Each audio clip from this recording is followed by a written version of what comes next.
Leonas, leones, bienvenidos a un nuevo episodio de Anamnesis.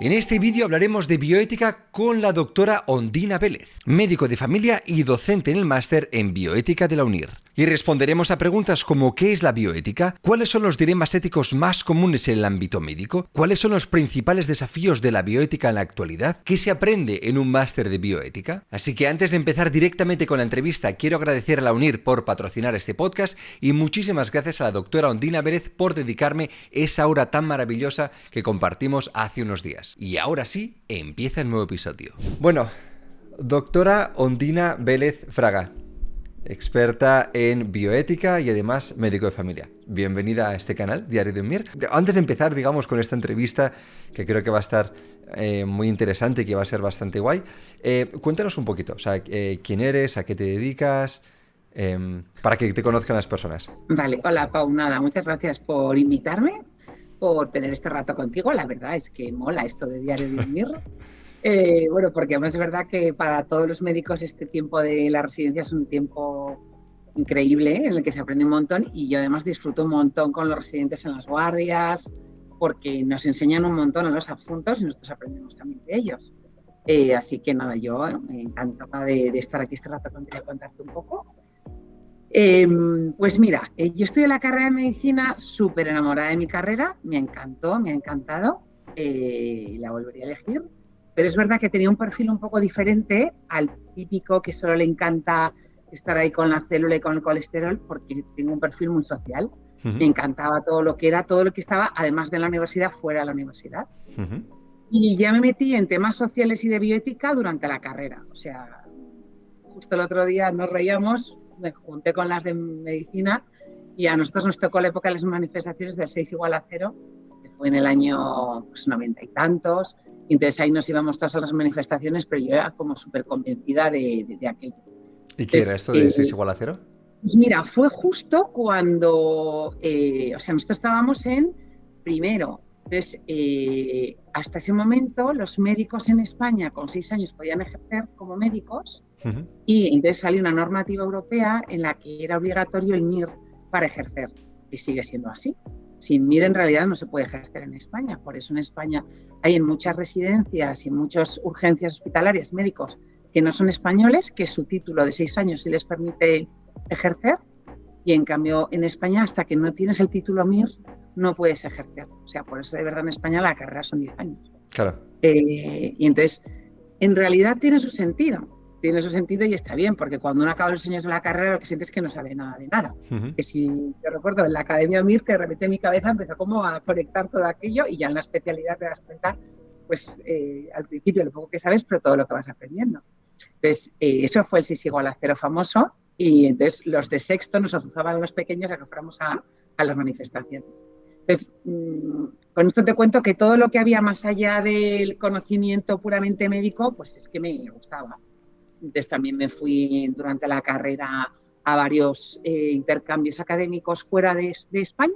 Por ejemplo, estuve en uno en México, en Guadalajara, y luego me fui de médico voluntaria a Perú. Y luego hacíamos muchas cosas de ese estilo. Entonces, tenía ese punto de que me encantaba la medicina, pero dentro de la medicina la persona con todas sus variantes, que también por eso elegí medicina de familia, pues me apasionaba, desde una señora que me cuenta su vida hasta sus problemas.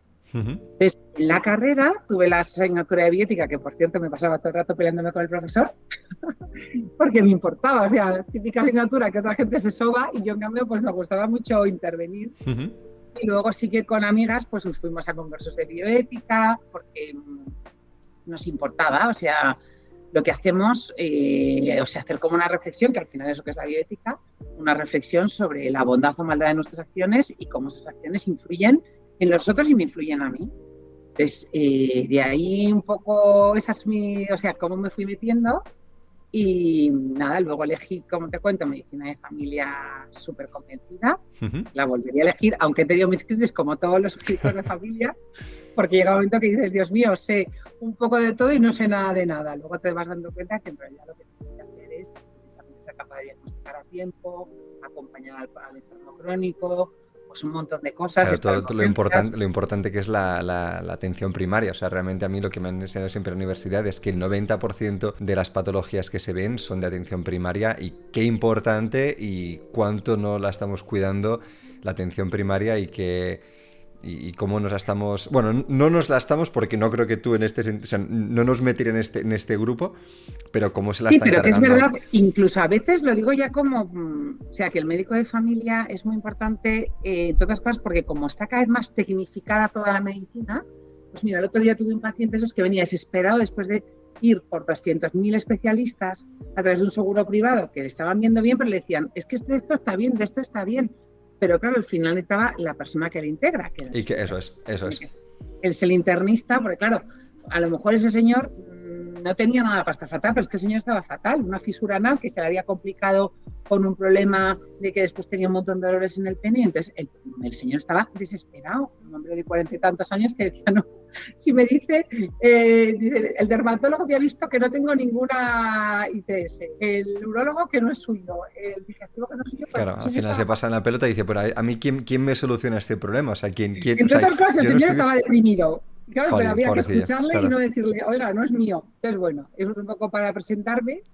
Y luego ya cuando hice la especialidad, haciendo la especialidad en el Hospital Severo Ochoa en Leganés, bueno, pues allí era un hospital, es un hospital pues muy movido, de campaña, muy divertido, en el que aprendí un montón de cosas, me encontré con gente pues muy variada, y también surgían un montón de temas bioéticos muy complicados. Pues, por ejemplo, había una consulta de administración urgente de píldora poscoital cuando estaba recién aprobada como prescrita, y a mí me cuestionaba, o sea, una consulta urgente anónima, menores de 15 años, pues decíamos, oye, esto lo podemos hacer o no nos da la gana de hacerlo, pero que no fuera solo por propias convicciones, sino tener, porque claro, al final, y eso siempre hay un tema de Ortega que dice, las creencias son al final lo que te marcan. Es muy importante ser sincero en lo que uno piensa, cree y no traicionarse, pero también hay que tener un fundamento teórico. Entonces fue cuando decidí, durante la especialidad, hacer los cursos de doctorado, en vez de los típicos ahí de la universidad de toda la vida, que no me apetecían nada. Hice unos cursos de doctorado de bioética, que en el fondo eran formato máster, lo que ahora se hace como máster, y muy, muy, muy, muy interesante, uno, por la gente con la que hice los cursos, porque casi todos en realidad éramos 2 residentes y todo el resto era gente mayor, pues había oncólogos ya de 50 años, o sea, gente muy, muy variada, y tenía una parte de bioética, una parte de biojurídica y una parte de filosofía. Y entonces fue un poco ya donde ya yo me empecé a formar más en bioética y nada, y me fui metiendo en todo este mundo de la bioética. Se puede decir que, o sea, cuando acabaste o mientras hacías la residencia te diste cuenta de cosas que dices, pero es que esto, ¿estamos actuando bien? O sea, como que te cuestionabas por tus creencias o por lo que veías, decías, oye, es que esto igual no estoy completamente cómodo haciendo esto, o es que esto no entiendo muy bien, ¿estamos dando realmente el trato correcto a este paciente?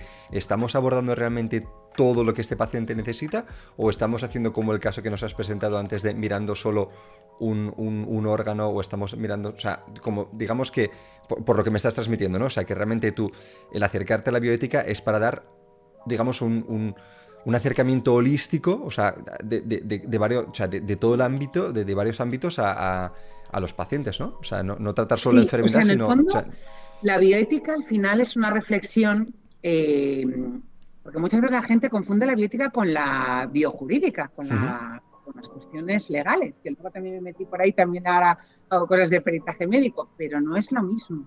Muchas veces precisamente las cuestiones éticas nos llevan a confrontarnos con la ley vigente, porque además precisamente todas las, históricamente, y en el siglo XX está clarísimo, las cuestiones de bioética surgen de gente cuando se enfrentan a situaciones que la ley lo permitía. O sea, precisamente la bioética lo que nos hace es una reflexión profunda de la bondad o maldad de nuestras acciones, cómo influyen en la persona que tengo delante, o sea, el paciente como persona, y cómo me influyen a mí. Porque fíjate, muchas veces los médicos, entre que tenemos una carrera que estudiamos que no nos da tiempo ni para pensar mucho. Estudiamos. Luego entramos en el MIR y luego aprendemos de la mano de los otros.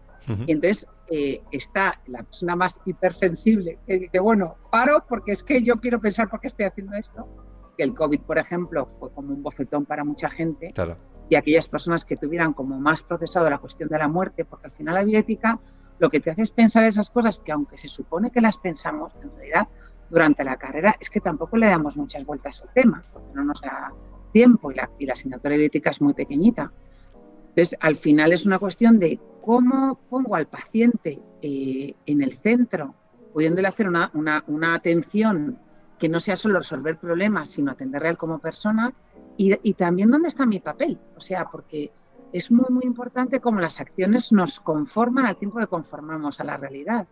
Entonces, al final, muchas veces todo el tema del queme, es que estoy quemado. Es porque llega un momento que dices, es que estoy como un hámster dando vueltas, resolviendo problemas, haciendo protocolos, empalmando guardias, pero llega un momento que dices, al final la bioética es una reflexión moral sobre la bondad o maldad de nuestras acciones en nuestro trabajo, pero como en el centro de nuestro trabajo estamos nosotros, o sea, porque en el centro de nuestro trabajo, fíjate, Pau, no está el paciente, estamos nosotros. Es que eso es súper importante. Claro. Porque si no estás bien contigo mismo, si tú no estás bien, si no estás, claro. Si no te encuentras bien, no puedes ayudar a las personas. Si tú no te has sanado, ¿cómo puedes esperar claro, sanar a otras personas? O sea, porque muchas veces pasa que a un paciente hay que mirarle bien. Y si no le miras bien, le puedes estar diciendo todo lo que le tenías que decir, lo puedes estar haciendo impecable, pero el paciente dice, o sea, por favor, ¿quién me ha visto? O sea, claro, claro, para tener esa mirada hace falta una reflexión sobre uno mismo, sobre lo que haces, sobre, o sea, al final, bueno, dentro de la bioética hay muchas corrientes, ¿no? Está la corriente, bueno, estoy hablando de muchas cosas, no sé si desordenadamente o no. Sí, no, claro, sí. Pues las corrientes estas más de, pues las tradicionales, las que hemos estudiado todos, pues de los principios, de los casos, pero luego también está toda la bioética del cuidado y la bioética de las virtudes basadas más en un personalismo. Y entonces también, o sea, al final estamos hablando de la felicidad, o sea, de una vida bien hecha, donde lo que yo haga quiera hacer eso, o sea, donde lo que yo esté haciendo para mí sea satisfactorio. Y sea satisfactorio, y precisamente por eso, con todo lo que tiene la vida, que a veces no quiero que estemos hablando de una situación idílica, pero una reflexión mayor sobre lo que somos, lo que hacemos. Y yo creo que al final, o sea, eso marca mucho tu práctica clínica.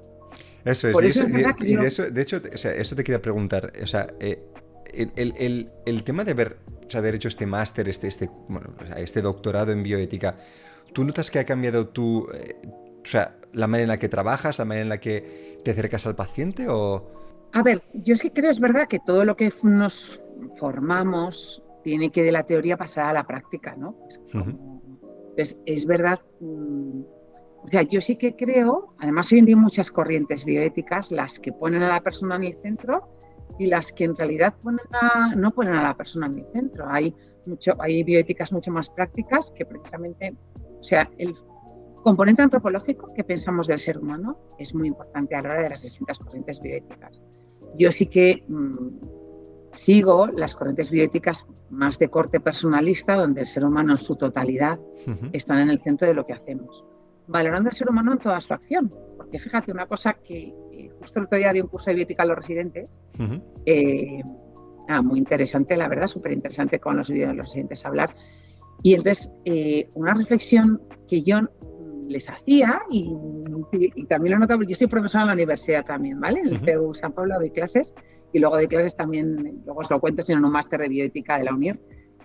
Pues una reflexión que yo hacía con ellos y que me hago a mí misma es cómo en el momento actual, dentro de la medicina, de alguna manera rechazamos al enfermo.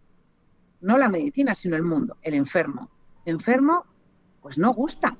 Por eso cada vez más pues existen, justificándose, pues corrientes bioéticas en realidad de qué valor tiene un enfermo y la vida de un enfermo.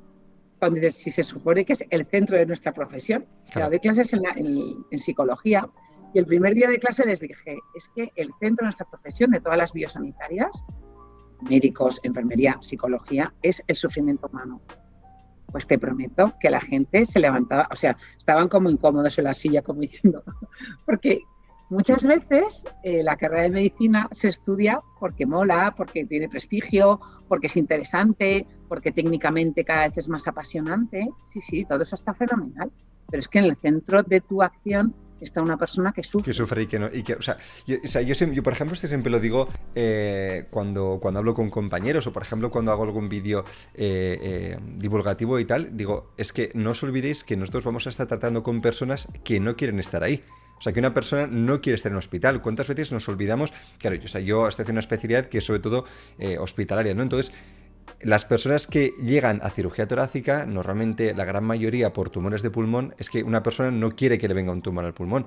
Pues una persona no quiere estar ahí, una persona no se quiere encontrar en esa situación de decir, es que ahora me van a tener que abrir, me van a tener que extirpar una parte de mi cuerpo para darme una posibilidad para poder sobrevivir a esta enfermedad. Entonces, yo creo que es algo que nos olvidamos muy rápido, que uno, la de horas que se pasan los pacientes en urgencias.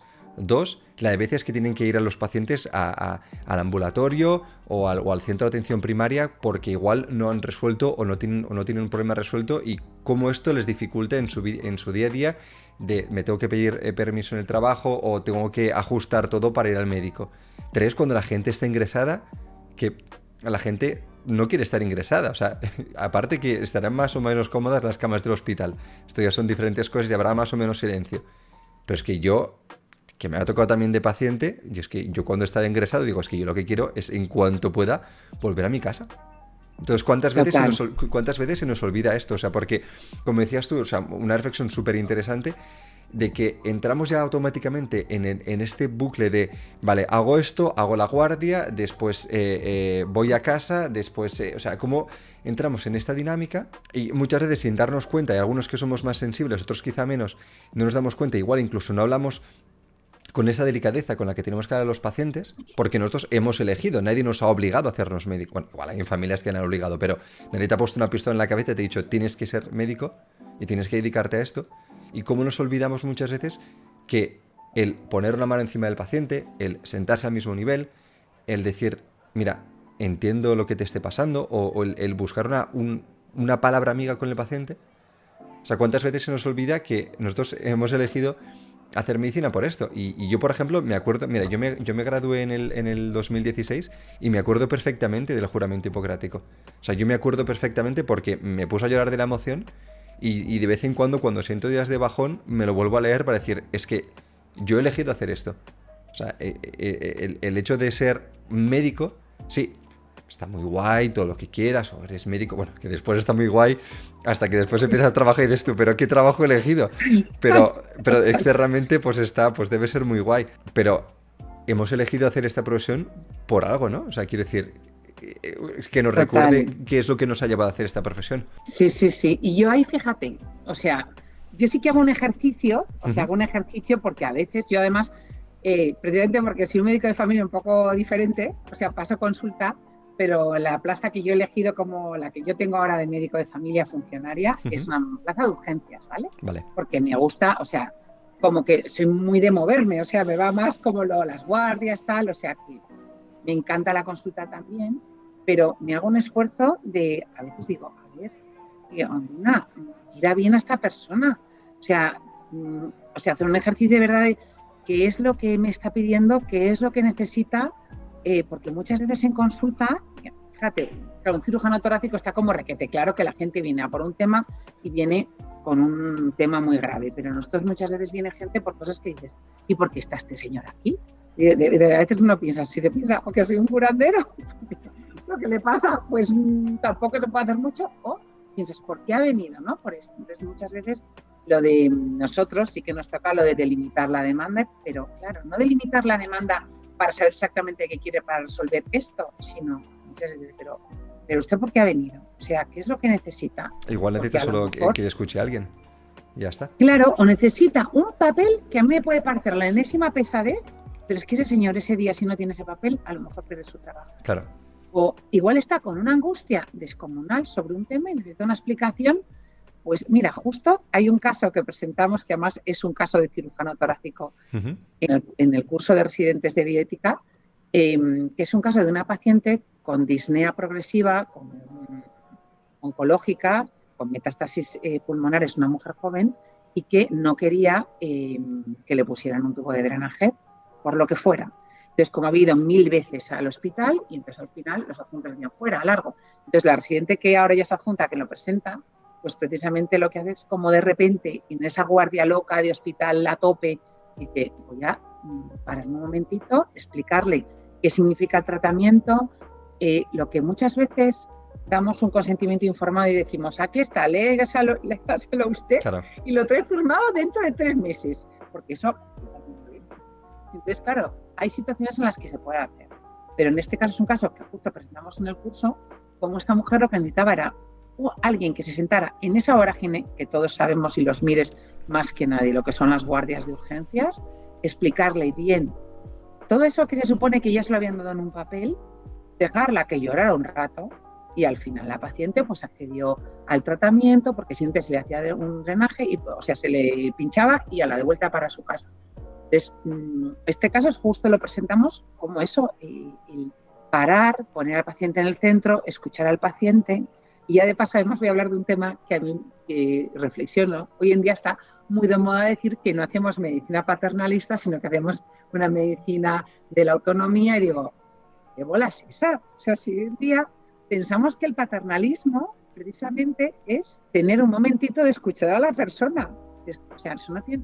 Muchas veces esa medicina de la autonomía es, búsquese usted la vida. Eso no puede ser en realidad una medicina más el mal llamado paternalismo cuando nos damos cuenta porque que además, quiero decir, es que yo no veo ningún problema. Quiero decir, si yo se me rompió un zapato, voy a ir al zapatero para que me ayude, para que me arregle zapatos. Si no me funciona bien, yo qué sé, las tuberías en casa, voy a llamar al fontanero de turno. O sea, no sé qué problema hay. Claro. Hay algo que no va bien con mi salud, pues voy a ir al sanitario de turno. Es que no y que entiendo te lo qué problema hay. bien, Y que me lo explique bien y fiarme de esta... Es que no entiendo qué persona claro, hay. O sea, y fiarte. ¿qué problema hay? No lo entiendo, o sea, no entiendo. Y fiarte. Es que eso es una cosa, lo que pasa está que como nos da miedo, o sea, porque también hay un punto, o sea, entre una situación en la que el médico decidía por el paciente, que eso se supone que es el paternalismo, o sea, tú no puedes decir por el paciente, pero lo que no le puedes decir al paciente es, pues usted verá, hombre, ¿no?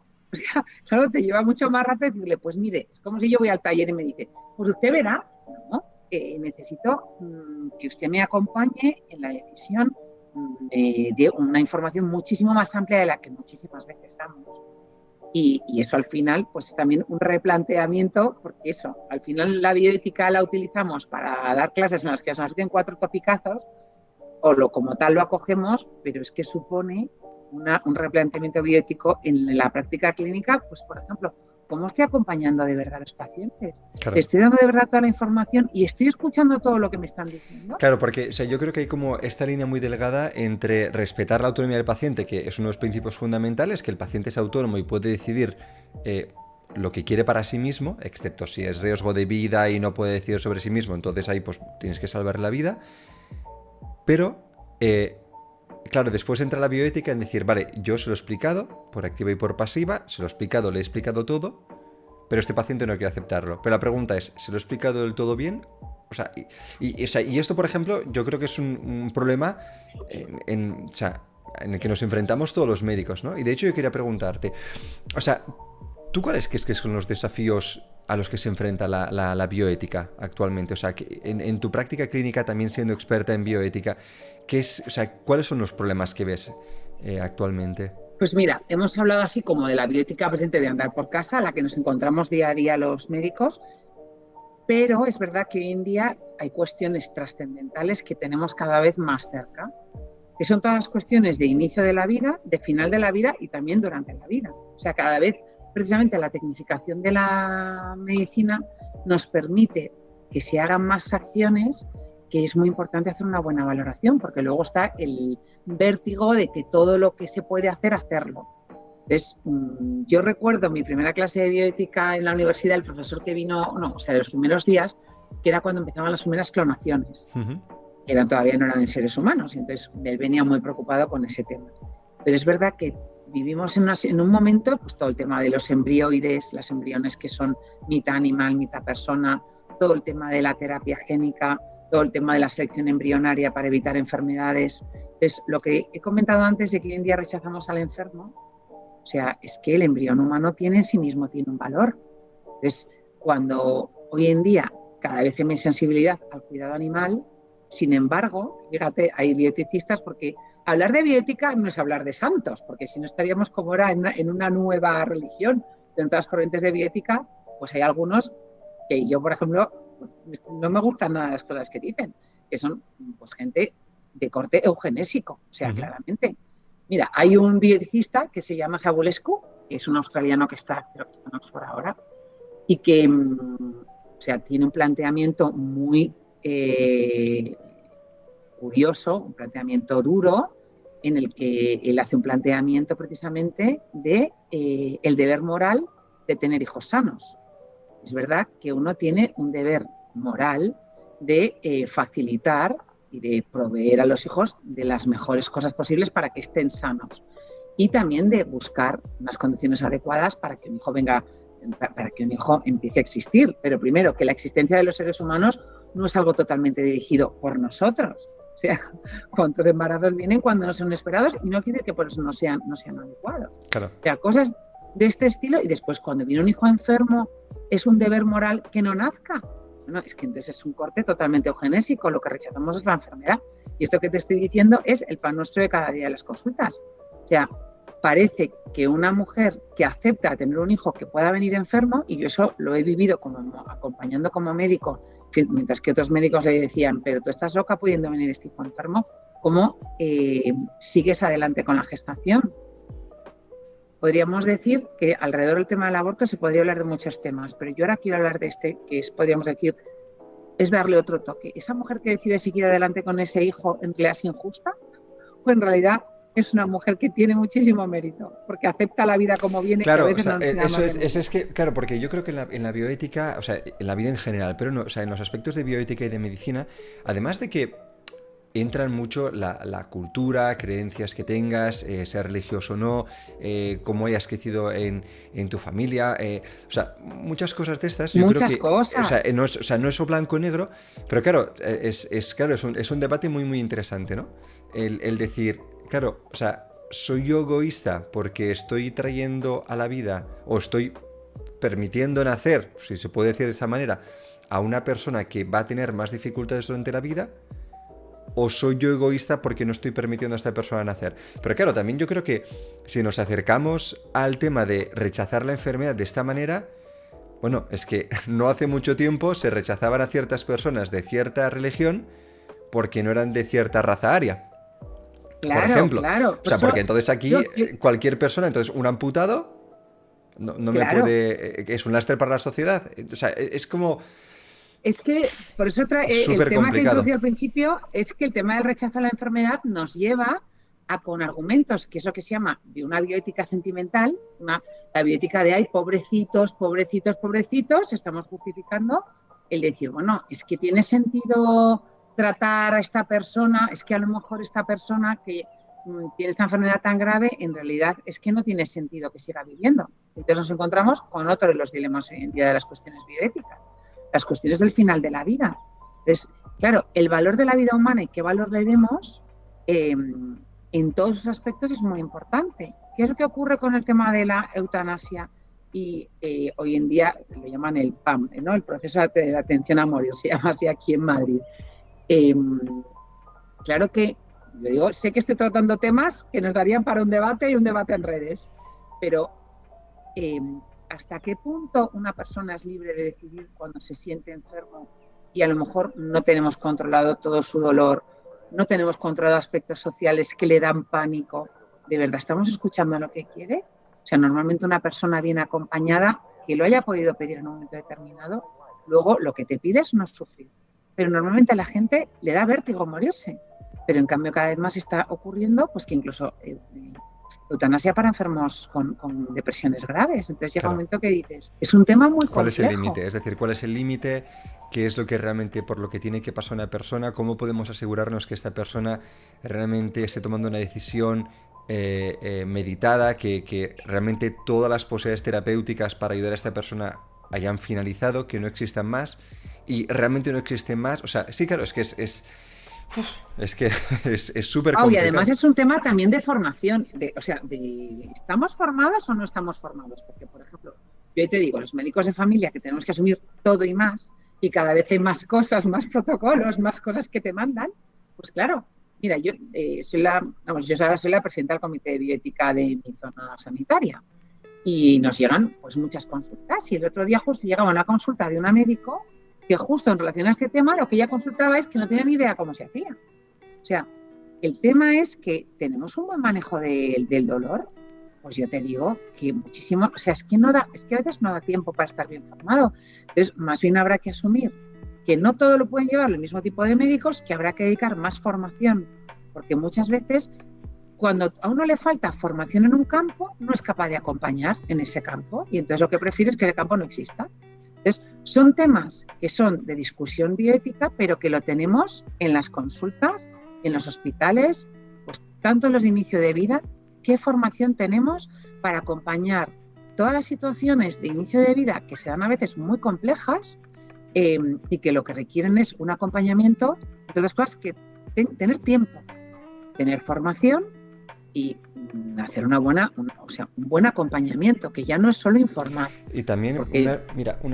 Sí, perdona, disculpa. Mira, un aspecto nada, que... Fíjate, por ejemplo, mi mujer es internista, bueno, es R5 de interna. Bueno, aquí en Italia cuando llevas unos cursos más adelante por motivos, digamos, de necesidad del servicio y tal, te pueden contratar como si fueses entre res y adjuntos, una figura y claro, nosotros hablamos muchas veces que nuestros trabajos son muy diferentes, o sea, aunque somos los dos médicos, pero yo soy R4 de cirugía torácica, ella es R5 de interna, y claro, dice, es que yo muchas veces me encuentro con el final de la vida de mis pacientes, yo me encuentro con pacientes ancianos de 90 años, de 95 años, que tienen un montón de patologías en los que el cuerpo está diciendo, es que ya no puedo más, y cómo también nos cuesta muchísimo aceptar esto, ¿no? Y volviendo un poquito al juramento hipocrático. O sea, si no recuerdo mal, parafraseando, dice, entenderé que no soy Dios y que no puedo salvar a todo el mundo y también acompañaré o haré que las personas lleguen al final de la vida también con dignidad, ¿no? Y qué importante también es esto sí.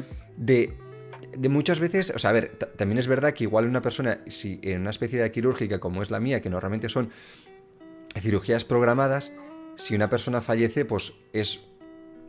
pues mucho más impactante. Sí, no te lo esperas. Que claro, no te lo esperas. Se supone que tú le vas a salvar. Exacto. Y sin embargo, en interna, cuando te llegan estos abuelos o estas abuelas de ya de 90 y más años, que tienen un montón de cosas, o sea, ella cuánto trabajo hace también con las familias, me lo dice muchas veces, dice, llega destrozada, porque evidentemente dice, pues que claro, es que aunque sea una persona de 90 años, te da pena, ¿no?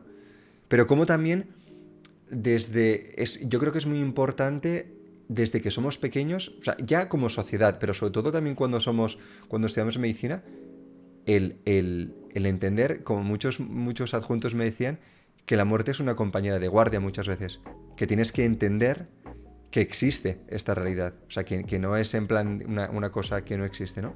Sí, bueno, totalmente, porque además fíjate, es muy curioso el tema de la muerte y es un tema que yo creo que en la carrera de medicina tendría que haber, no sé, algún monográfico de muerte, y lo digo de verdad. O sea, deberíamos de profundizar muchísimo más en el tema de la muerte.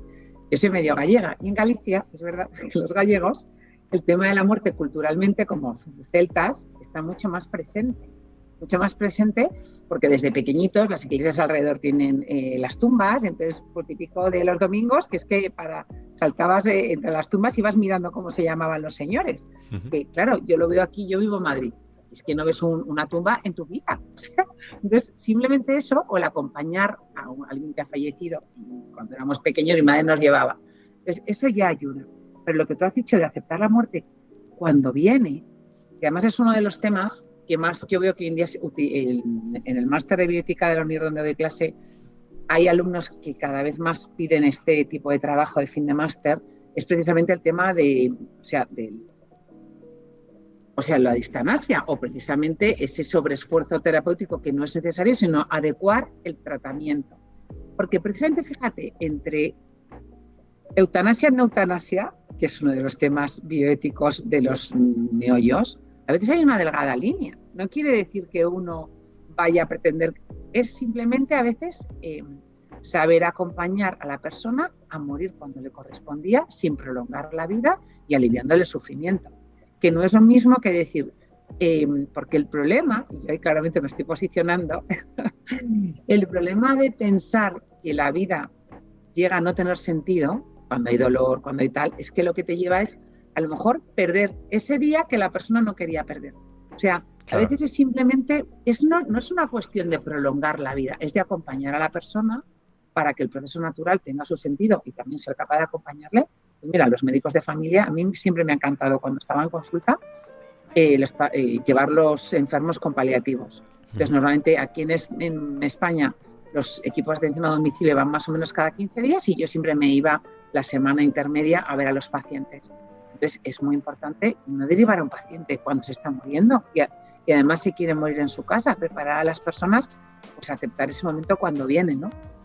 Entonces, es verdad que es un tema muy importante en el que nos falta, formación antropológica, entender que la muerte es una compañera de guardia, que la muerte es una compañera de la vida, pero al mismo tiempo, como ser finos, o sea, ser finos en ser capaz de no decidir nosotros o sea, hay que escuchar al paciente porque en todo el planteamiento también hay una parte de el médico que te acompaña. Es importantísimo. La figura, claro, del médico que está contigo, pues que te acompaña siempre, que es una persona que se va a encargar de que no sufras, de que poco a poco te vayas apagando como una vela, pero que, por ejemplo, con el tema del drenaje, del tubo pleurico, lo que decías, que si estás en el final de la vida, pero por lo menos que no mueras ahogado, porque morir ahogado es una situación, o sea, que no puedes respirar es una situación, o sea, muchas veces nos ha pasado de tener que poner drenajes a pacientes que sabes que después van a ir a paliativos y que, bueno, que están en el final de la vida, pero por lo menos no lo haces tanto para hacer diagnóstico porque ya tienes el diagnóstico, pero por lo menos que esta persona pueda respirar bien, o que por lo menos no tengas esa sensación de que esté bajo agua, o que como sería en estos casos. Claro, y es súper importante. Oye, hemos hablado de tema de principio de vida, de final de vida, de muerte. ¿Qué otros temas,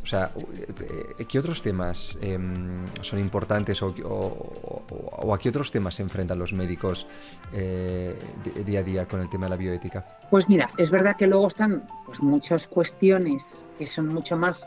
Claro, cada especialidad tiene lo suyo, ¿vale? Entonces yo te puedo aquí contar más desde la mía, que es verdad que luego hay muchas especialidades que también las tienen. Fíjate, desde los casos que nos consultan, ¿vale? Te voy a contar casos del Comité de Bioética, casos que llegan. Pues, por ejemplo, nos llegan, yo recuerdo el caso de una señora mayor, todo el tema de valorar la capacidad de un paciente y hacerle caso o no hacerle caso. Es decir, es que es un tema muy importante. Entonces, esta era una cuestión en la que una paciente mayor, pero no de final de vida, de 80 años, que se negaba a comer, radicalmente se negaba a comer. Entonces, el planteamiento de la familia era que pedía a la médico más ayuda para que comiese y, sin embargo, la médico la cuestión que tenía era hasta qué punto yo tengo que respetar la autonomía de la paciente y que no coma, ¿vale? Lo digo porque es un tema que dices, pues vaya tema. Pues es que, claro, los médicos no es lo mismo en un hospital, que es como más fácil porque el paciente va a comer, que cuando está en su casa. Claro. Porque el paciente, cuando está en su casa... Es más difícil seguirlo, claro. Claro, es más difícil seguirlo y además le monta un pollo a la hija. Entonces dices, ¿qué no voy a comer? Y la hija lo que pide es más ayuda. Claro, no le vas a poner una sonda, porque tampoco se pone una sonda contra su voluntad. Además, con lo incómodo que es también tener la sonda y claro. Y si no quiere, se la va a arrancar, además. Claro. Pero y se va a hacer un montón de daño. Entonces, por ejemplo, surgía ese tema. Y recuerdo la discusión que teníamos en el Comité de Bioética, no te imaginas. O sea, que además los comités, este es un comité muy me encanta porque me ha ayudado mucho también a sentarme en la antítesis de mi manera de ver a los pacientes y aprender un montón. Entonces, claro, estaba el perfil que respetaba más al paciente, el perfil que respetaba más a la familia, porque así somos los médicos, claro. El que dices, vaya tontería. Bueno, ¿qué pasa con esta señora? Que después de un mes de negarse a comer y de estar un mes fatal, al final decidió volver a comer, pero ya tenía toda una situación de desnutrición, porque si tienes una señora de 80 años sin comer un mes, pues se pone malísima. Claro. Bueno, pues, ¿qué pasó? Pues que ahí, claro, ¿qué es lo que le pasaba a esa paciente? Esa paciente lo que requería era mucha más atención. Que a veces lo queremos resolver que si capacidad o no capacidad, a ver, si una señora de esta edad está diciendo que no quiere comer, ¿qué está pasando en su vida, ¿no? Entonces, te cuento este caso, o por ejemplo, hace poco un caso de un paciente con un alcoholismo crónico, pero que él negaba, pero que por otra parte tanto la familia como la médico, era un caso de esos graciosos de lo que es un médico de familia de pueblo. Porque, claro, dices que ya le veía por la calle borracho y al parecer se bebía hasta el agua de los pepinillos, hasta el vinagre. O sea, entonces tenía que ver que al principio él negaba que bebía, pero es que entonces la familia le quería poner antabús y entonces ella decía, ¿hasta qué punto le voy a poner yo un tratamiento? Porque el paciente decía que sí, que vale, que se lo pusieran, que como él no bebía no pasaba nada, que se lo pusieran. Pero claro, ella su planteamiento es hasta qué punto este paciente entiende Que si se lo lo pongo que le voy a y se poner. bebe va a estar súper mal, claro. Claro, se va a poner malísimo, este señor no es consciente de lo que le vamos a poner. Y entonces, por ejemplo, surgía ese caso, o sea, hasta qué punto, pues claro, siempre es la relación médico, familia, paciente. O sea, la familia, por ejemplo, es importante, pero en los centros de salud, por ejemplo, más. Y en realidad en todas partes. ¿Sí? Mira, también está todo el tema de los menores. Todo el tema de los menores, el menor maduro, en un montón de temas. Están todos los temas hoy en día, pues que son mucho más complejos, que son todos los temas de tratamientos de disforias de género, todo esto. Son tratamientos muy complejos, pero luego están otros tratamientos que no son tan complejos. El otro día en el curso de residentes precisamente salía el tema de cuando llega un menor con un intento autolítico, cuando tengo que avisar a la familia, o cuando llega un menor con una intoxicación etílica, cuando tengo que avisar a la familia. ¿No es automático? ¿No se avisa siempre cuando es un menor? Pues depende, porque en principio, por encima de 16 años, si el paciente se niega, en realidad la ley le ampara. Entonces, aunque es automático, entre comillas es automático. Lo que pasa está que realmente, a ver, de 14 a 16, además, por debajo de 16 podríamos decir que en principio se llama, aunque como un menor te diga que no, es una franja de edad que se considera que es como el llamado menor maduro. Por debajo de 14 podríamos decir que se llama, pero luego de 14 a 16 es la franja del menor maduro y por encima de 16 en realidad la ley en España les ampara si ellos deciden no avisar. ¿Qué es lo que ocurre con esto? Que influye mucho también, como médicos, qué visión tenemos de la familia, porque es que, claro, lo de las creencias de Ortega, al final, ¿qué opino yo de la familia? El otro día con los residentes era curioso, estaba la gente que opina que las familias son lo peor. Y claro, yo ya a los años me permiten saber que dices, mira, perdona, la familia, o sea, yo un paciente, por mucho que le quiera, o sea, yo me voy de la guardia y sinceramente, como tengo la cabeza en su sitio, pues no me lo llevo puesto. Claro. O sea, entonces es un error, a ver, para determinar que una familia no es la adecuada para cuidar a esa persona, no somos nosotros en 5 minutos. Entonces, claro que hay que respetar lo que te dice el menor, pero también es muy importante cómo tú acompañas al menor para que se dé cuenta que tiene que avisar a la familia. Y en el tema de decisiones, o sea, ¿cómo funcionan estos comités? Es decir, ¿os basáis en algún tipo de... imagino que sí, con todo lo que comentabas, tema de leyes, en plan de, oye, pues yo qué sé,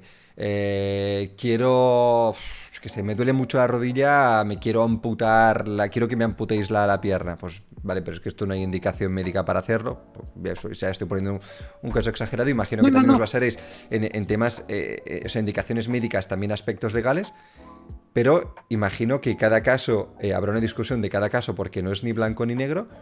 ¿Pero os amparáis en algún tipo de manual, algún tipo de normas? ¿O es un poquito lo que decidáis y lo votáis? Pues a ver, los comités de ética están los comités de éticas de investigación, que esos sí que son comités que dan un informe favorable o no favorable para que un proyecto salga para adelante, y nosotros en ese aspecto no hacemos ese tipo de informes. Son unos informes simplemente consultivos en los que nosotros asesoramos y dentro del comité, por ejemplo, en el nuestro, pues por ejemplo tenemos un médico que además él estudió la carrera de Derecho. Todos tenemos formación en bioética, pero por ejemplo hay una que es farmacóloga clínica, otra que, y luego tenemos también enfermeras, tenemos también administrativos y también tenemos un miembro lego que es un paciente, que siempre es un personaje muy interesante. Y luego hay enfermeros y médicos. Es un comité muy amplio. No somos más de 15 y tenemos trabajadores sociales. Luego nos solemos reunir unos 8 o así. Entonces, cuando hacemos un informe, nosotros utilizamos un método deliberativo que es hacer, en función de lo que nos plantean, ver cuáles son los cursos de acción posibles. Es nuestro método, podría ser otro. Y los cursos de acción posibles somos cuáles son las distintas acciones que se podrían hacer sobre ese caso, basándonos en tema médico, en tema de farmacia, o sea, depende, por ejemplo, el caso del paciente alcohólico con antabus, pues ahí era muy importante como hacer un buen análisis de todo lo que suponía el fármaco y recordarlo todos bien. Entonces, hay una parte que es de análisis del caso, análisis también de qué dice la ley y luego cuáles son los posibles cursos de acción, poniendo cursos de acción extremos e intermedios, que no quiere decir que en medio virtus, porque no. O sea, ahí es un poco aristotélico, en el fondo es el punto medio de cada caso, buscando ese buen hacer, que no quiere decir eso un término medio, sino cuál es el buen hacer de este caso, que a veces en otro caso sería extremo. O sea, hay casos y casos. Entonces, en función de eso, planteamos las opciones, o sea, escribimos luego todo un informe donde recogemos eso y nosotros damos una serie de recomendaciones al médico para que él decida cómo actúa. Vale, entendido. Y entonces así, ese es nuestro método deliberativo de nuestro comité, que es el que yo me encontré cuando llegué y ahí pues no lo hemos modificado porque está bien precisamente cuando tienes, que es lo suyo, gente de maneras de pensar muy diferentes. Y oye, por ir pasando ya a la siguiente parte de la entrevista, me has dicho que enseñas bioética, que enseñas en la universidad, también en un máster. ¿Cómo decidiste de enseñar esto? Imagino que cuando a uno le gusta lo que hace, imagino que la respuesta fácil será cuando a uno le gusta lo que hace, lo quieren enseñar a los demás.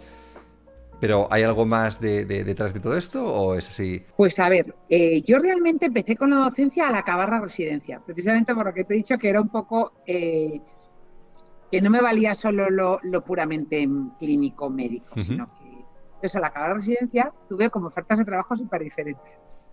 Hasta me echaron los tejos para meterme en el departamento de formación de Claxo, o sea, tuve como cosas muy distintas. Lo que pasa es que ya a mí siempre el mundo de la docencia universitaria me ha gustado y la investigación me parece me molaba. Que además como médico de familia, igual que en los hospitales ya hay como una docencia, en muchos hospitales universitarios que puedes entrar, medicina de familia también tenemos los alumnos que rotan, pero es distinto. Entonces, justo una amiga mía, con la que había hecho yo los cursos de doctorado de bioética, y era médico de familia un año mayor que yo, dejaba un puesto en la uni.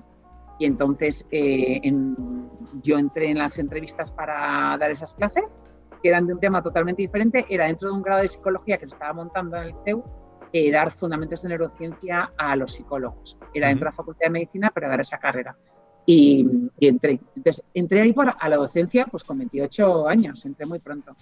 Pero siempre me gustaba mucho también el campo de la bioética. Y además, fíjate, también me eligieron para dar eso, y eso lo cuento para los residentes, porque tenía un perfil un poco diferente.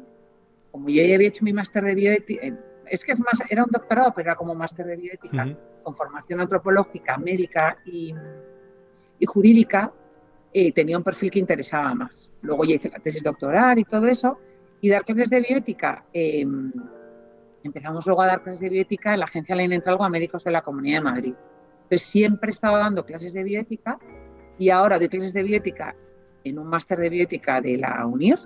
Ahora hay varios másteres de bioética y yo creo que en la última época cada vez más, como se van a pedir comités de bioética pues para casi todo, pues cada vez hay más personas que se están formando en bioética. Que buscan más este tipo de perfil, ¿no? O sea, que es un buen perfil para tener, si a alguien interesa la bioética, formarse en esto por tener como esta posibilidad extra de quizá no solo trabajar en la clínica, o sea, trabajar en el día a día en el hospital de nuestro trabajo de médicos normales, pero después también como tener como extra que te permite también pivotar un poquitín. Sí, o sea, los médicos que tengan como inquietudes más humanísticas, que al final muchos, porque nuestra carrera es muy, muy, muy humanista, tú mismo, con esto que haces, claro que tienes que salir más allá del quirófano.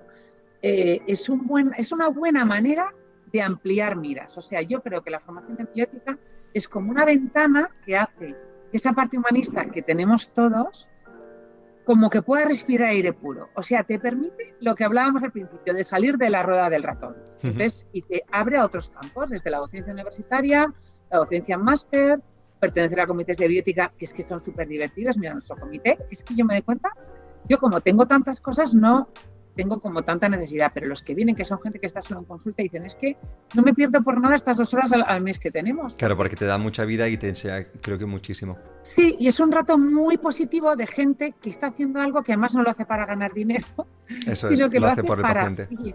Por devolver al paciente a su sitio, que es al centro de... Por sí mismo, además. O sea, entonces es un rato muy, muy bueno. Entonces, y vamos, ahora, por ejemplo, el máster de bioética en el que doy clase, estas cosas que también uno dice, Dios mío, no puedo estar en más líos, pero es que es verdad, es que es muy interesante ver cómo los alumnos van aprendiendo. Entonces, por ejemplo, en los trabajos de fin de máster es donde más llegas a conocer a los alumnos y los temas son súper variados. Pues mira, he dirigido trabajos de fin de máster, ahora en concreto tengo entre manos uno de una unidad neonatal en México, de una otorrina, de neonatos y primer año de vida, de todo lo que son los tratamientos, de hasta qué punto hay que tratar. Entonces, el tema del encarnacimiento terapéutico en los neonatos ya es el tercer trabajo que yo dirijo como tutora. Es decir, que es un tema y además me ha hecho gracia porque eran especialidades distintas. Esta es de una otorrina. Entonces, debe ser todo el tema de las traqueostomías, todas estas cositas, que lo hace, hasta qué punto, en qué momento, informar bien a los padres, qué medidas llega un momento que no tiene sentido seguir haciendo. Entonces, hay desde temas de este estilo y luego, por ejemplo, ahora entre manos estoy dirigiendo 3 trabajos. Otro que en cambio que lo lleva un anestesista, pero es sobre transmitir malas noticias. Wow. Y otro en cambio es una médico, es muy interesante de transmitir malas noticias y ver qué protocolos existen, pues porque claro, dentro de la bioética también está este tema. O sea, yo no puedo soltar a bocajarro a una persona una cosa horrible que le ha pasado a un familiar y quedarme tan fresco. Y luego otro tema es más en cambio de inicio de vida. Pero sí que es verdad que es una formación que yo creo que te abre a otro campo distinto al que tenemos cada uno por especialidad. Y luego es verdad, yo luego ya hice la tesis doctoral y como hoy en día, en realidad hoy en día los médicos no tenemos que hacer máster para hacer tesis doctoral. Sí, antes en nuestra época es que sí teníamos que hacer todo y más. Pero es verdad que al final, aunque no lo tengas que hacer, sí que te viene bien tener una formación a lo mejor para dar otro tipo de perfil. Muchas otras profesiones que hacen este máster, que no todo lo hacen médicos, sí que lo hacen pensando a lo mejor en hacer investigación posterior. Y bueno, la verdad es que yo creo que es muy interesante. Pero este máster, ¿qué es lo que se enseña en este máster? ¿Qué aspectos tiene el máster Pues mira, este es un máster que se hace, que tiene también una parte filosófica. O sea, la parte filosófica, en el fondo, todos tenemos un poco de filósofo friki dentro. Entonces, esa parte a mí siempre me ha encantado, la parte de qué es el ser humano, qué es la persona. De divagar, parte ¿no? que de divagar, rascarte por dentro el cerebro. Sí, a mí eso siempre me ha gustado mucho. Tengo ahora una hija que está en esta filosofía y aunque ella va por tecnológico, pues le flipa. Entonces yo creo que esa parte es una parte muy satisfactoria, la parte filosófica y antropológica. Luego tiene una parte de biojurídica, porque es verdad que también los másteres de bioética no te forman como perito. Es verdad que para ser perito de cada una de las especialidades no es obligatorio un máster de peritaje. Eso a veces la gente se mira que es totalmente obligatorio. Pero en cambio tener formación en biojurídica es muy importante y luego tiene ya una parte más biomédica. Y es verdad que el perfil de las personas que estudian estos másteres suelen ser casi todos, cada vez hay más médicos residentes, pero también hay muchos médicos mayores, hay muchos médicos así entre los 40 y los 50, que es una edad en la que muchas de la gente dice, oye, yo me quiero formar un poco más o quiero pertenecer a un comité de mi hospital porque me apetece precisamente esa parte que hasta ahora no he tratado. Mira, me recuerdo uno que llevé el año pasado que era de una farmacéutica hospitalaria. Y este fue, en cambio, también sobre un estudio todo del diagnóstico preimplantatorio, porque ya también estaba en toda la parte de esa parte en el hospital y le interesaba mucho tener una formación mayor.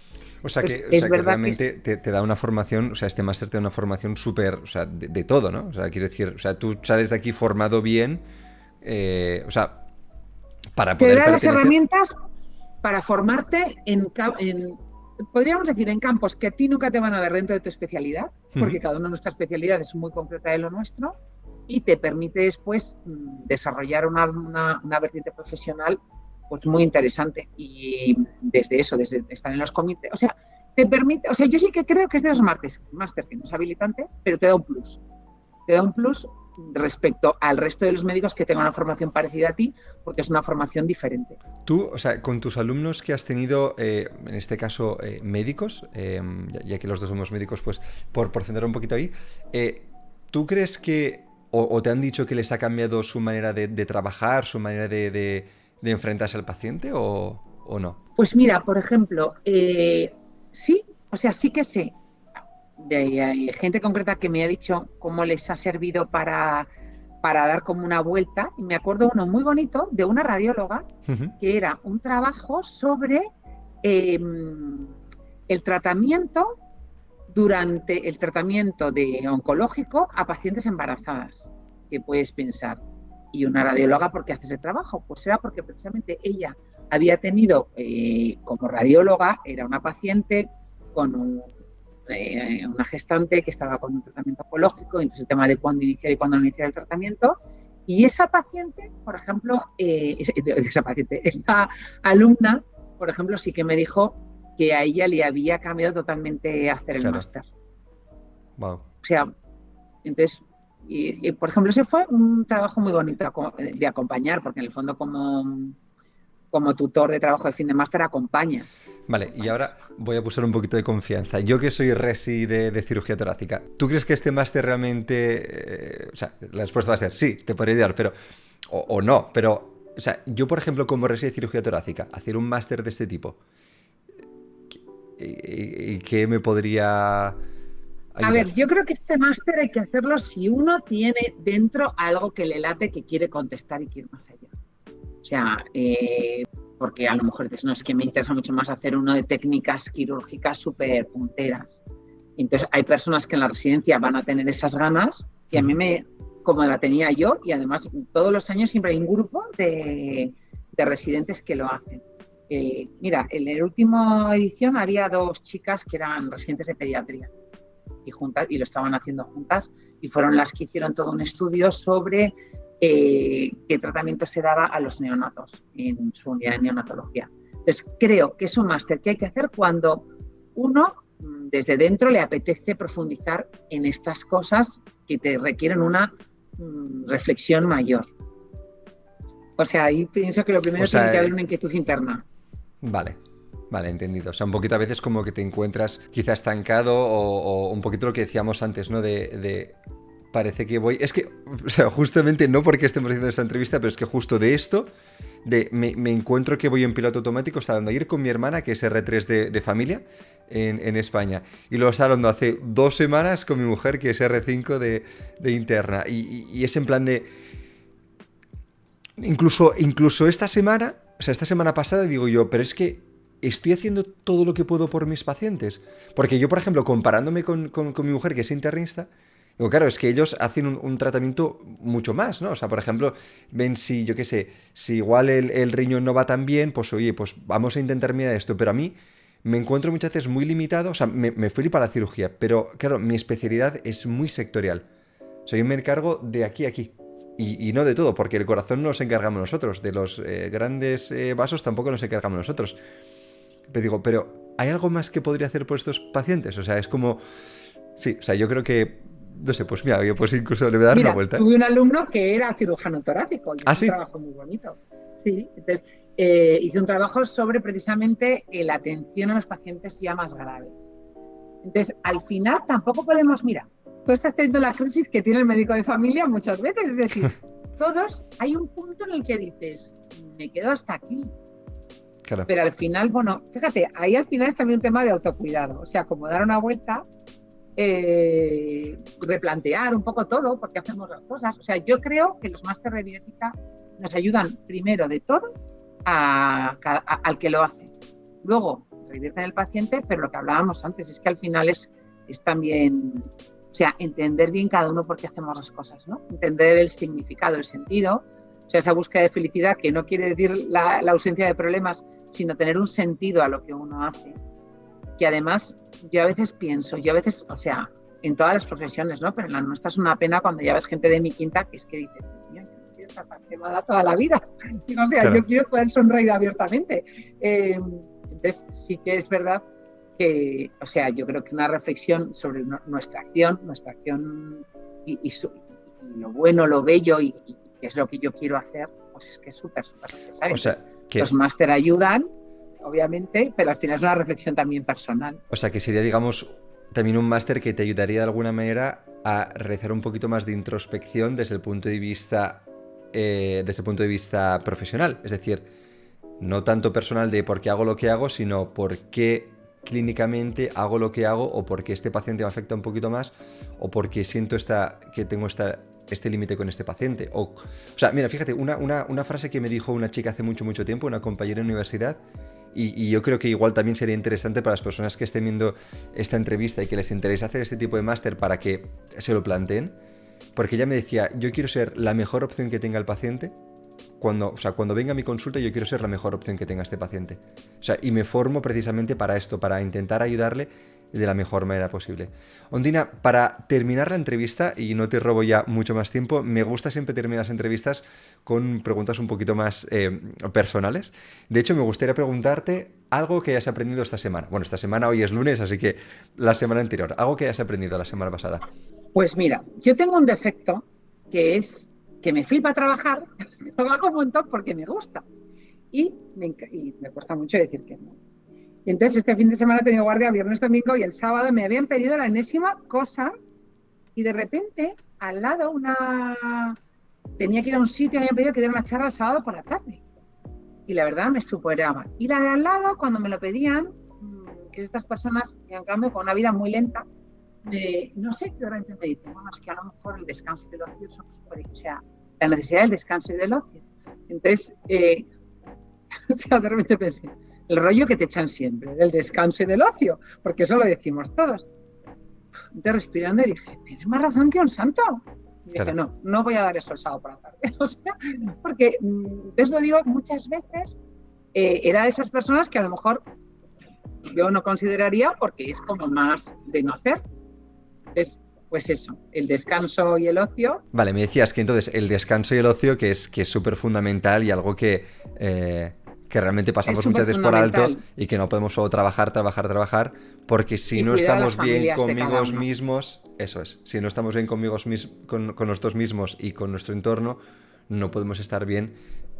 Ni con el paciente ni con nadie. Entonces, ese tema sí que esta semana ha sido como un detonante de la semana, el tema de pues di que no, o sea, di que no a las cosas, que es que no eres imprescindible. Y qué libertad da decir que no, ¿verdad?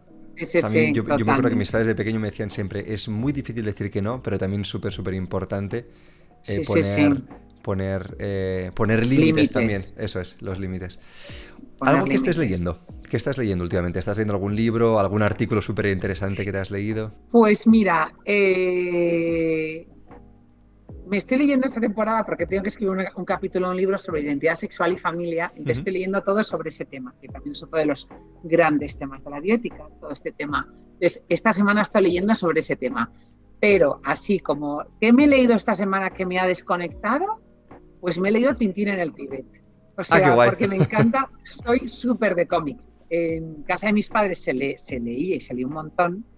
Y se leía muchísimo cómic también. Entonces, yo en el salón de mi casa tengo millones de cómics de Tintín, de Asterix, de Spirou y Fantasio, de los Cuatro Magos Fantásticos, de Mortadelo y Filemón. Tenemos ahí Mortadelo y Filemón, Super López. Esos me los regaló mi suegro para todo el mundo. Nos fue regalando los tomos. Así que, así para desconectar, un Tintín. Vale, una pregunta que quieras hacerme. A ver, una pregunta. ¿Italia o España? ¿Para qué?